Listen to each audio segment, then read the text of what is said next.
The United States vetoed a resolution supported by the 14 other UN Security Council members that would have required President Donald Trump to rescind his declaration of Jerusalem as the capital of Israel, a vote that showed the depth of global opposition to the U.S. move. The United States was certain to veto the Egyptian-drafted resolution, but its Arab supporters wanted the vote to demonstrate that countries everywhere and even many U.S. allies such as Britain, France and Japan are against Trump's action. U.S. Ambassador Nikki Haley called the resolution an insult that won't be forgotten, saying the United Nations forced the U.S. to cast a veto simply because of its right to decide where to put its embassy. The resolution that was vetoed would have called on all states to refrain from the establishment of diplomatic missions in the holy city of Jerusalem, citing a 1980 Council resolution. Without naming any country, it would have expressed deep regret at recent decisions concerning the status of Jerusalem.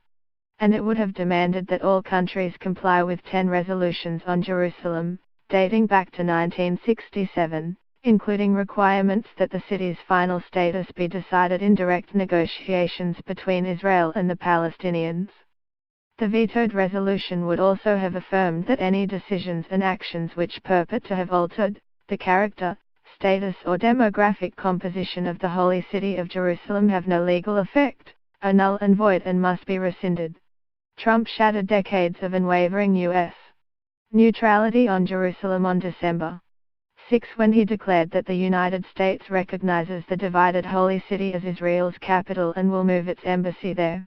Trump insisted that after repeated peace failures it was past time for a new approach, saying his decision was merely based on reality.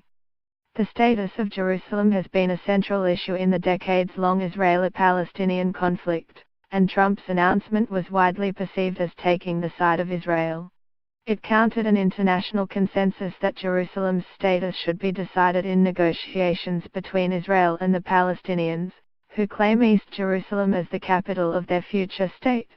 Trump's announcement triggered denunciations and demonstrations around the world. Palestinian President Mahmoud Abbas' Fatah movement and other groups organized mass protests while its rival, the Gaza-based Islamic militant group Hamas, has called for a third violent uprising against Israel.